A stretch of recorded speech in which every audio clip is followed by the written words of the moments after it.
1, 2, 3. Sick. It was fine. It was pretty good. Okay. Alright. Alright. Hi. Welcome. This is Morgan's. It's a working title. We're still figuring it out. Still figuring it out. I like Morgan's. But that's okay. This is going to be a show about relationships and interactions between people. Mm-hmm. Whether it's ours, ones we've seen or thought about. Mm-hmm. And then we're going to just talk about how that makes us feel. Yeah. We're gonna get into our feelies. We're gonna get into our feelings, but we're not gonna. So we're gonna have some rules so that it doesn't get too depressing. Yeah. And it doesn't get too emo. Mm-hmm. Maybe it's gonna get a little emo. It's okay. I'm completely fine with crying on camera. Oh, okay. We're gonna do. Okay. We're also. Oh, you suck. You suck. Continue, please. But so rule number 1 is that we're gonna try to keep it focused on the topic of relationships. That could be romantic, familial, friends, and acquaintances. So. Alright. And if something feels like it's getting a little bit too deep, a little bit too triggering, a little bit too anything that makes us uncomfortable, or we want to quickly, 180 the conversation, we're gonna have a safe word. Mm-hmm. And we've already determined the safe word, and it is bananas. Bananas. I don't love that safe word, but I'm gonna compromise and we're gonna use that because you know what? We're gonna work on. We can use this as an opportunity to work on our relationship too. Yeah, because we don't. It's not that we don't hang out that much, but I feel it'd like be nice to get to know we you. always. I know because you know what? We were doing that back in college, but I feel like from college, that last time I saw you in college, to now, more or less, I've seen you with other people, so we haven't had we haven't had a moment to interact one-on-one. Yeah. And we had like phone calls because you were otherwise occupied. Yeah, mental hospital, rehab, fucking all that shit. You were busy, I was so busy. it's not like we had issues. We just weren't seeing each other because like Life got in the way. yeah, and that's okay. But yeah, it would be cool to get to know the Jordan now, and it would be cool for you to get to know Morgan now. Yeah. Exactly. Yeah. So we're gonna have the safe word bananas, and that's fine. Sick. And if we start to get a little bit like, if we get too sidetracked or we want to shift the tone of the conversation, like if we have one of those hard stops, or if we start feeling like, I don't know, we don't have something to talk about, though I'm not sure. We both never shut up. Not really. We're gonna have a tarot deck right next to us.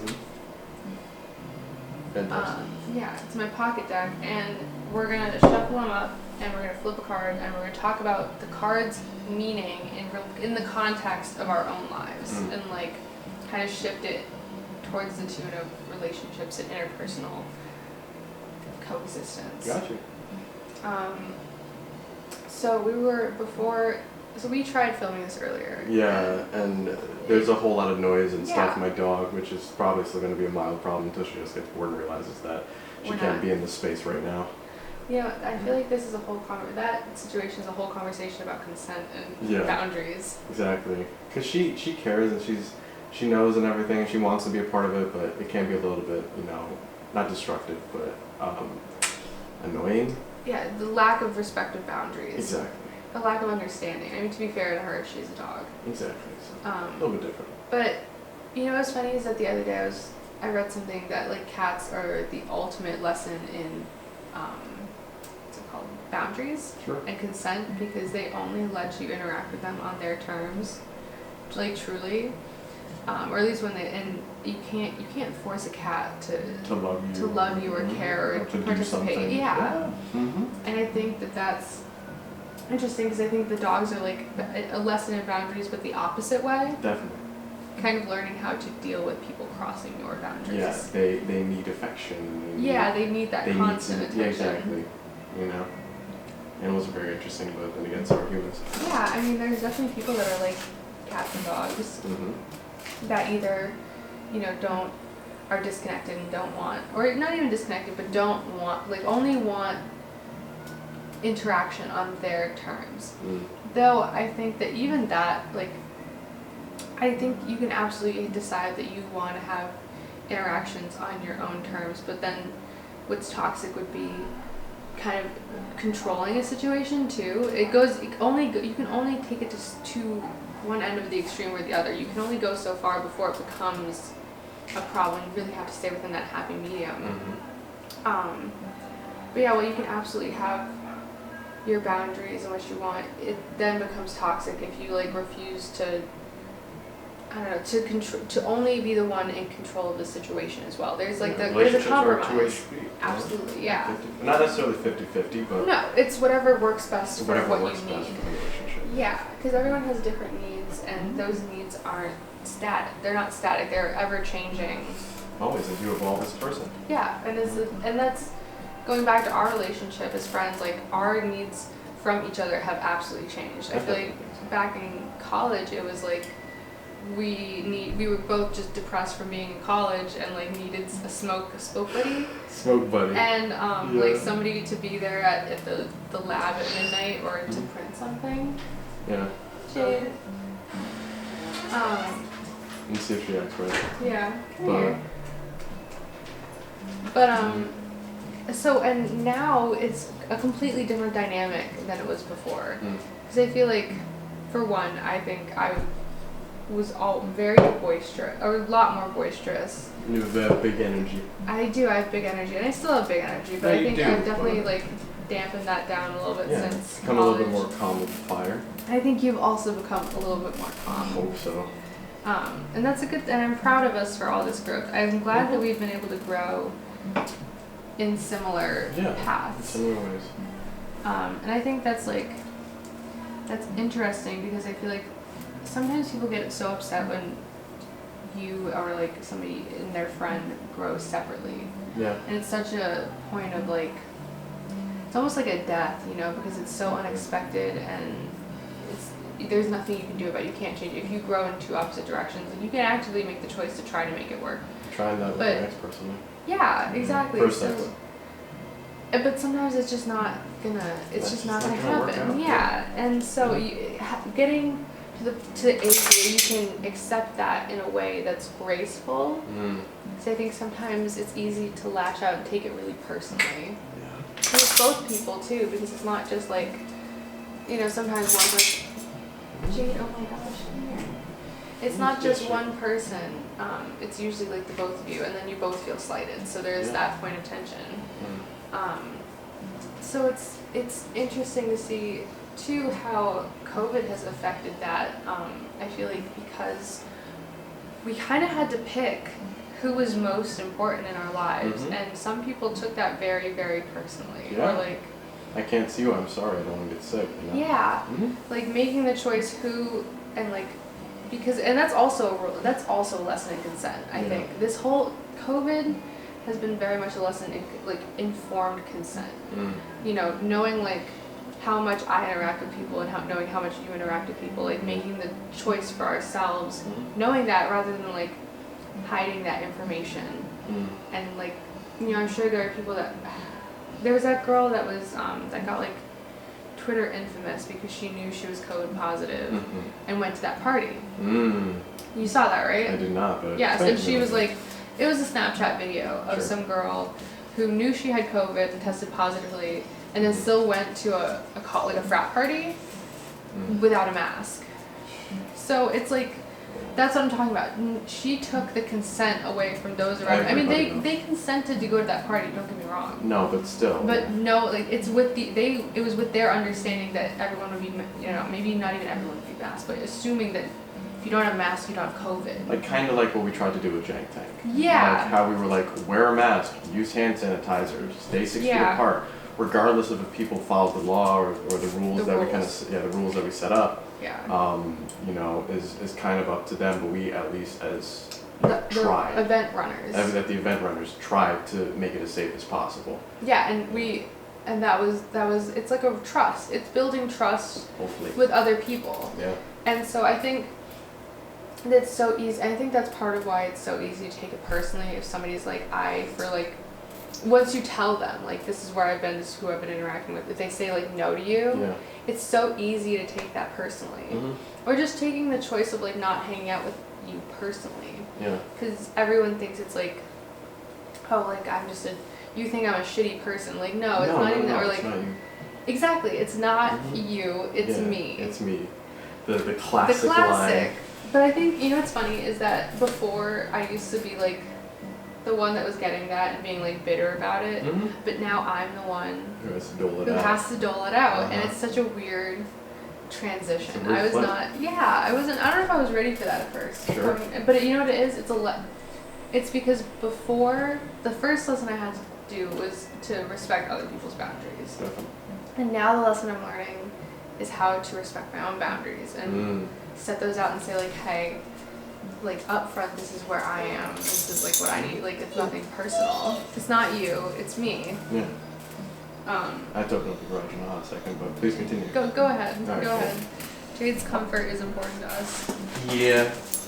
I think part of my problem, like on top of being weird, that I like had trouble making friends as a youth, was also just undiagnosed and unmedicated ADHD. Because I couldn't, like, don't get me wrong, I fully take responsibility for myself and my actions, but I had trouble kind of controlling my impulses and like, it's hard to, I don't know, emotions were very hot at all times for me just because that's how it manifested. Definitely. So, you know, on top of like, I'm not saying that like I had it particularly hard, like everyone has to learn this shit, but it was definitely something that like it took a different lens to like look at it. Now, like as an adult, I had to actively think about all that to kind of recognize like, oh, I was just like obnoxious. Yeah, but everybody has that like middle school and high school where they kind of realize that. Oh God, I'm the worst. Yeah. Oh God, I'm the fucking worst. Yeah. Hindsight is 20/20 for a fucking reason. And I think it's interesting to see like the friends that I have now and the friends that I had, because I had like a couple friends here and there, like the types of relationships I had then and the types of relationships I have now, and how the college ones have either grown or fall off the map. Basically, like which ones that once I started having friends. Which ones, again, it's all about... Would you say a closer circle of friends, or would you say I don't even have, like, a tight circle. It's not that I don't have a tight circle. I just have cast my net very widely, and now I just have a bunch of really good friends. That's good. Yeah. Though... You're good. I definitely do have... Yeah, I definitely do have, like, an inner circle, that's for sure, because... Everybody does. Yeah. I just really... You know what I love? Is seeing who that inner circle truly became. Because I feel like before, at least in the world before, it was so easy to not have like a concrete idea, whereas now it's very clear because you have to take the time to text that person. You have to take the time, if you do have that agreement amongst everyone, to see those people, you know. It's interesting to see who ended up sticking around, you know. Yeah. And I'm so unsurprised that you were one of those people, actually. Of course, dude. I know we took it. Love you to death. I want to hear it. Cheers. Yeah, cheers to that. You know. Love you too, dude. To sticking around. I don't know. Listen, I couldn't leave CHUX. Not with you. You guys are gonna be famous someday. I'm gonna be famous, but I didn't get my paycheck, so. Exactly. Exactly. This is a career move. This is a career move. This is calculated.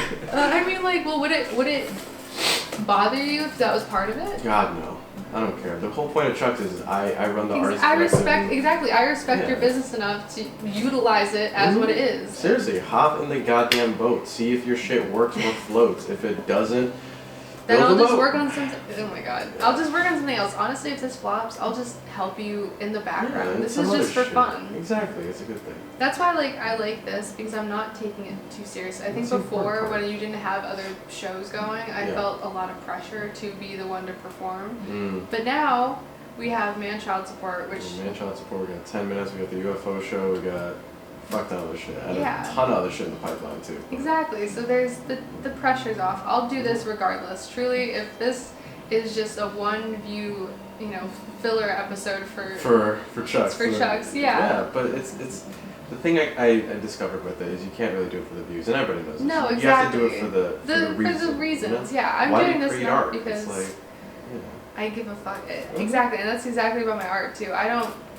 I have my business to make art for people, but I'm making it exactly how I want it. Done. And if they want my art, that's what they're gonna get. Yeah. And it's also rounding that back to our conversation about relationships. Yeah. Truly being, I feel like as of recently, I've truly started finding myself. That's good. And this sounds so corny. It's so so cliche. But yeah, and I'm so proud of you, by the way. Same. I'm so proud of you too. Aww. Yeah. Oh, that's so gay. It's so gay. It's so gay. So cute. But so, and I can say that because I'm queer. Yeah. To preference that. Mm-hmm. But I think it's all about like, one of the other big lessons I learned was deciding that I'm just gonna be whoever the hell I want to be. So amazing. And if people want to, freeing. because I know for a fact that there are just like motherfuckers who will not fuck with you. No, that will never like me. And that's that's their beef. It goes all the way back to that whole people pleaser thing. Mm-hmm. I need to and I think everyone needs to just stop worrying so much about what other people think about them. Yeah. And just live for themselves. And it's funny because like speaking of content creation, like I've made like friends actually with people on TikTok, which we're canceling cringe culture, so that's not cringe. I love that tone of canceling cringe culture. It's not cringe. I know, but, it's okay. But Create your art. Yeah, exactly. But so like there's a point to this. Mm-hmm. I made a bunch of friends, and a lot of them ended up being like people who wouldn't call themselves artists, who were people who wanted to make art and wanted to be full-time artists. And I think I just told them, one of the things I have told them is that you truly just need to do whatever the fuck you want to do. Seriously. And this isn't like, to round this back to relationships, just be exactly as you are. And while there should be room for growth and change, at your core, your morals should stay. I think you should stay consistently good. Yeah. Don't compromise what you think. And I mean, like, obviously, if you learn new information, grow and change. But don't adjust it just for somebody else, to make somebody else like you. So part of what happened with one of my mom's said. So I recently went through a breakup with my most recent ex, and it was a pretty rough one. We're good friends now, and we're keeping it very, solid. But she was like, you shouldn't change for someone. You shouldn't change to fit the mold. She said that was the one thing in whatever I said to her that she had a problem with, where it's don't fit the mold for a person. Stay consistently yourself, because eventually you will find that person, or find a group of people, or find whoever will accept you for who you are, and then you have to do no work or anything. It should just be as it is. Exactly, and it's natural, and you don't have to feel fucking this one. You don't have to. It doesn't feel forced. Yeah, exactly. And that's like, for a while after like my most recent breakup, I don't know. Well, the most recent one was kind of, I wouldn't even count it, but the one I was dating, the most recent ex that I was like truly dating, I tried so hard to like date after, because like part of it was just that I wanted to like, I don't know, like get that out of my system, because that was part of the reason we broke up, is that I was like, I need to be queer and out there. Yeah. But also it was just, I wanted to find that person. Like I was so determined to find that person that but what stuck with me? Something you said the other day to me. What you got? You were telling me a story about finding something that was lost. Sure. That what you did was, instead of freaking out over not finding the thing that you're looking for, you would collect all the other things that you needed, and then you would find it, because you had collected everything else, and then it would just pop up. Yeah. I think that is an excellent kind of metaphor for what I think people should do, and what at least I need to do, and just wait for things to kind of fall into place. I will worry about everything else in my life. Yeah. Because it's just gonna show up. So I don't know. I feel like as of lately, like I said, I was so into dating, like trying to find the next love of my life. Yeah. Like that. You were head over heels for this person. And head over heels for that person. Yeah. Yeah, and it was just so like, it wasn't forced, but I was just letting myself fall for it, because I was like, it was like tricking myself. I was playing a prank on myself. I'm in the same boat, dude. Same boat. It's not, I don't know, I'm not like shaming myself for saying, or delegitimizing any of those, moments I had with people, because they were still important and they helped me grow. But I realized that it's like, who is going to come into my life is going to come into my life. And whoever is going to leave, and there's nothing I can do to change any of that. That is their life. It is their life, and I can't. So I'm not going to worry about who is and isn't coming in and out of my life. I'm just going to appreciate the people while they're there, and kind of learn to let go. Yeah. I think, and that, not to draw everything out to witchcraft, but that's kind of like it's you though. It's a part. Yeah, of it's you. very much me. It's That whole idea is very much a part of like the witchcraft that I do, and the idea of like, if you want something from the universe, you have to learn to let go and trust it. If you ask for something, things will happen, but you have to just let things happen, or else if you try to force it, you're gonna either ruin something else unintentionally because you think you know what you want or what you need. But yeah, in my favorite book, The Alchemist, which my mom gave me on my 18th birthday, it said something along the lines of manifest something into the universe, and the universe will rise to the occasion and watch you achieve it. But it's also a journey. Yeah, you have to accept that journey. Yeah, it's not like I'm going to be rich and famous and I'm going to find the love of my life and be able to live on a private island and just sit on my ass, and it's not going to happen. You got to meet at 50-50 at least, you know? At least. At least 50-50. Hopefully more like 80-20. But yeah, it's all, not to sound so cliche, but it's what you put into it. It's what you put into it. It's if what you put the energy into things, even if it doesn't come out exactly the way you think it will, something will happen. You will be able to create something that is what you need in that moment. And you might not agree with that, but it's not about what you want or it's just what is and what isn't. And it's letting go, I think, that helps us relate to each other better and helps, I feel like, just create better relationship in general. Like, it's good for your mental health, but it teaches you cosmic lessons about how Cosmic lessons. Yeah. Cosmic lessons. Those are my favorite type. Favorite type of lessons. But I think that's a good way to like wrap things up, is the idea of letting go. And I think we'll have more to say, I'm sure, on the topic of letting go, because that's a big one. Sure.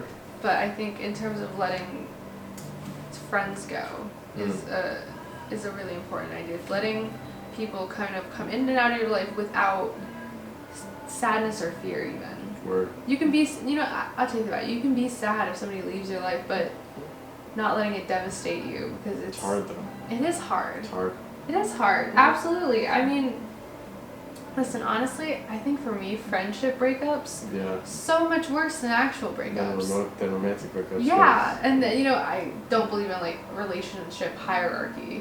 I think every relationship is equal, but I think friendship is just such a special thing. It's somebody that you've decided like isn't. It's not a romantic relationship, but it's good enough to keep them around forever. Basically, that's the hope. Exactly. But yeah, no, it's definitely hard though to say goodbye to people. I know that's the worst thing for me. I hate saying goodbye, and I'm the one that will like at goodbyes I will like pout and be like, I'm not sad. I'm not sad. Yeah, it's no. And be all pouty. Yeah, like in anime is the one that's like the strong but silent type. That's like. Yeah, exactly. Yeah. That's me at goodbyes, and then I realized after that I'm sad that I didn't get to like. Yeah, you said it before. It's like a death. It's like a death. Then you have to mourn it, and I don't know. I guess like, but you shouldn't let that ruin the friendship either. Like you shouldn't. I go into every friendship now acknowledging that it might be extremely limited. Like. I don't know what, I'm not saying this is going to happen, but like, who knows? We could all of a sudden go home tonight and this could be the last we ever talk. This is the last conversation we have, yeah. I mean, it's probably not going to be. I hope not. I'm not, if I have anything to do with it, exactly. It probably won't. I really hope not. But, I'm a fantastic person in life. Thank you. But you know what I mean though? Like I go into every conversation, I try to, when I'm feeling self-aware, I try to go into every conversation thinking like this could be the last conversation I have with this person. I want to make sure that I'm picking my words really correctly, or when I'm trying to be conscious of my actions, that is what I try to do. Obviously, that doesn't always happen because I'm not perfect. We're people. Exactly, no one is.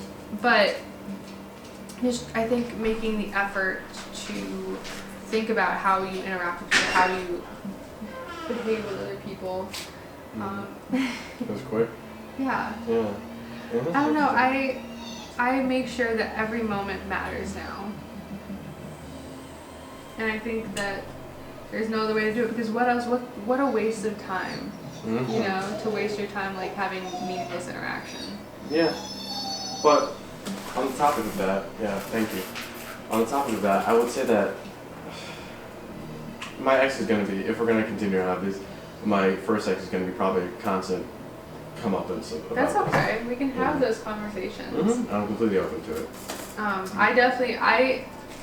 So my thing is that like, there's plenty. I feel like I've had enough, because I kind of cycle through friends. I've had enough friendships that I could like talk for years about it. But I'm gonna try to I'm not gonna over discuss anyone, because the hierarchical importance thing. Everyone is equally important in my life, and I don't want them to think that one person is more, meaningful than another, even if we're not on good terms. Yeah.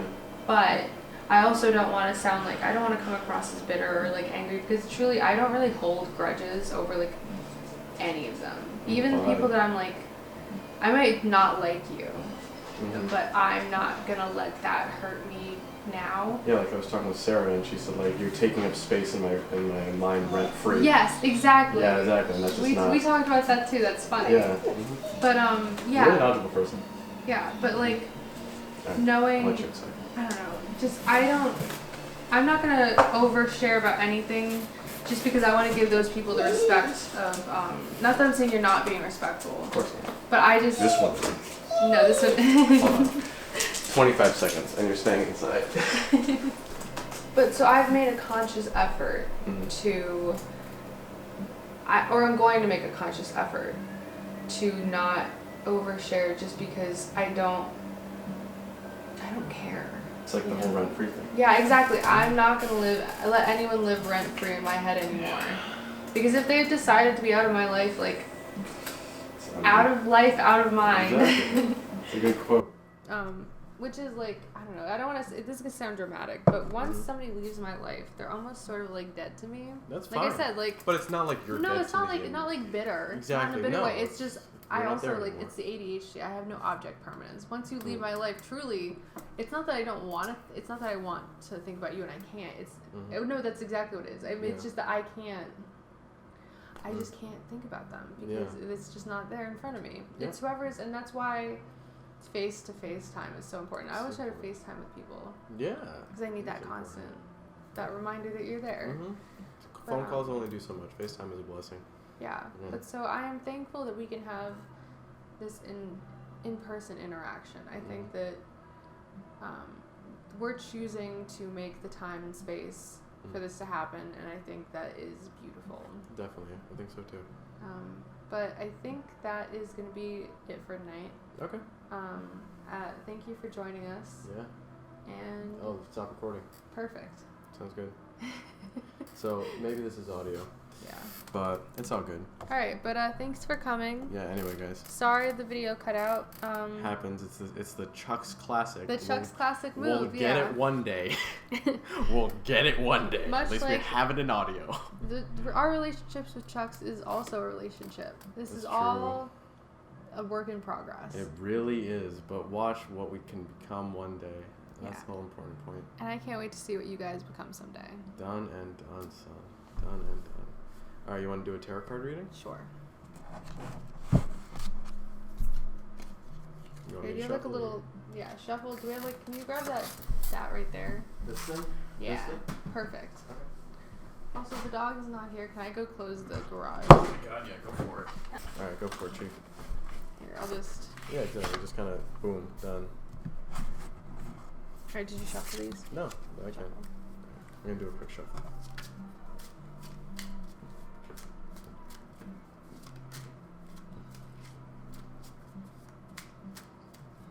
And sick. Alright, Chief. Okay. What would you like to do? We can do It's always about love. It's always about love. Here, let's do let's do a 3-card spread with love. So break it up into 3 and then we'll determine the piles. Sure.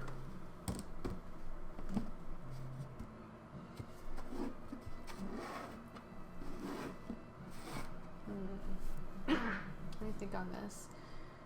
This will be what you need in a partner. What you need to be in a partner, as a partner. And what you need to stop looking for. Fair enough. What you need in a partner, what you need to be as a partner, and that's funny. What you and what you need to avoid. All right, so since this is just audio, we have the Queen of Wands, face down or face up? I'm reading it towards me. Yeah, so flipped. Yeah. Actually, you know what? Today we'll read it towards you. Oh, sick. Okay, cool. We'll read it towards you. So it's the Queen of Wands upright, the King of Wands upright, and the Ace of Cups reversed. So it's the Queen of Wands is what you need in a partner. Yes. The King of Wands is what you need to be as a partner. Cool. And the reverse Ace of Cups is what you need to avoid. Okay. All right. So the Queen of Wands. And I have this neat little book that's much more descriptive than my other little book, which is amazing. All right. The Queen of Wands. Strong, self-assured personality, independent and courageous. Definitely. Charismatic, charming, center of attention. Radiates warmth, engaging. Extroverted, socially intelligent. Optimistic, positive outlook. Motivates / encourages others to know their strengths and pursue their goals. An inspiration to others. The King of Wands.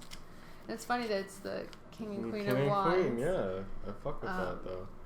You need to be energetic, bold leadership, which is funny because it's very CHUX related. Taking decisive action, convincing others to follow your lead. Word. Enthusiastic, creates excitement. Having a clear vision, acting with purpose / intention, provides clear direction to others. Ambition, drive, determination, takes bold chances when necessary. Takes on challenge with gusto. Okay. So, and then be more like... We'll talk about it after, yeah. Okay, cool. We'll work through that, don't worry. And then the Ace of Cups. So this is what I need to avoid. Yeah. Very overwhelmed by emotion. Emotionally, spiritually drained, lacking in emotional connection. Okay. So I think I already know about that. This is really I mean, it's always so obvious. It's the same stuff. Yeah, it's the same stuff it's been telling you. I mean, we've talked about the fact that you need to avoid people that kind of drive you into a tailspin, because I think that it's one of your problems is that you kind of neglect yourself emotionally and spiritually when you're with a partner, because you put everything into that. Or maybe you're putting everything into everything else, and I think it's everything into that. To the person, because you do get kind of all wrapped up, and I think that you've grown so much as a person recently that I would hate to see that. Like all my work. All your hard work kind of get put to the side. Not even gone, but put to the side for somebody. When what the other two cards are talking about, that drive, that ambition, that is what will drive you forward. The driving force behind you're going to be a power couple, Jordan. I already knew this. That's what I'm saying. It's going to be like Beyonce, Jay-Z. Exactly. You need somebody who will push you and you will push them, because otherwise none of it's going to happen. It's either I'm going to be dragged down by the person, or the person's going to be dragged down by me. And you don't want to do that. You need to find somebody who will respect CHUX and will respect your relationship to it too, but also help push you to be a better businessman, be a better person, be more spiritually connected, because I think that that's really what has helped you through a lot of this. Focusing on my work and my art. Well, you just beyond that, even your spirituality, like you've grown so much in that way too. It's become, not that it wasn't always there, but it's become a lot more refined. And I think you need to, as we're always saying, just trust in yourself, trust, and that's so cliche. No, but it is. Trust in yourself, trust in the universe. Push forward with what you've been doing, because it's so obviously working that it would be such a shame to see you throw it all away. Yeah, seriously. For, some girl. Just some girl. Not that I'm saying, no. Sometimes the girls are worth it, but like, love doesn't have to be about one thing worth more than the other, but it should be that this is your whole life, and you should absolutely never throw away your whole life to be with somebody. Hell yeah. Just as you need somebody who has their own life too, because I feel like the other problem is if you find somebody who puts too much effort into your thing, or you're gonna feel claustrophobic. I think that's, you need to have your own life, and you need to have somebody else have their own life, and you need to be happy together, so to speak. Seriously, that's one of the biggest things that I actually want in a partner, is someone who definitely is proud of their own stuff and has their own shit going on, and I can confide in them and ask for them and advice and stuff like that. And I don't have to worry about me being like successful. Their whole world. Yeah. Either. I think it's more than that. I think if one of you was the partner that wasn't doing enough, then you would just kind of cling to the other one, and that would become overwhelming for that one. Sick. As well as then that's your whole thing. Exactly. And nobody wants that. Nobody wants that. We all want to be, or at least you want somebody in your life who wants to be something, and you want to be something, and exactly. I would, again, like I said, hate to see all that get tossed to the side. It would suck, because I have such a bright future in front of You me. do. As you've seen I know. I've predicted. And predicted. And I'm like, I need someone who's exactly in the same place, doing their own thing. Exactly. And that's the dope part. You're gonna find it someday. I really hope. Well, this shows, but yeah. You know what's funny really is that so. every time I do a romantic reading, it always tells me to like fuck off. Really? Yeah, it always tells me. Stop it. We want to reveal it. We want to surprise you. No, not even. It's really? not even that. It's basically that I always get like focus and clarity cards and like career. It's basically telling me to focus on my career. Don't worry about it. Don't worry about it. Don't worry about it. Don't worry about romance. It's not for me. But it's hard. I know we want to end this. I know because but it's like. Again, we're talking about relationships again. I know. So we should start this in part 2. If you want to do a part 2. Sure. Okay. All right. To end it, would you want to end it, or do you want me to do the outro? You can do the outro. Okay. Ladies and gentlemen, this has been Morgan's, the podcast where we talk about relationships. Hope you have a beautiful night, day, evening, and we'll catch you on the next ship. The next ship. The next ship.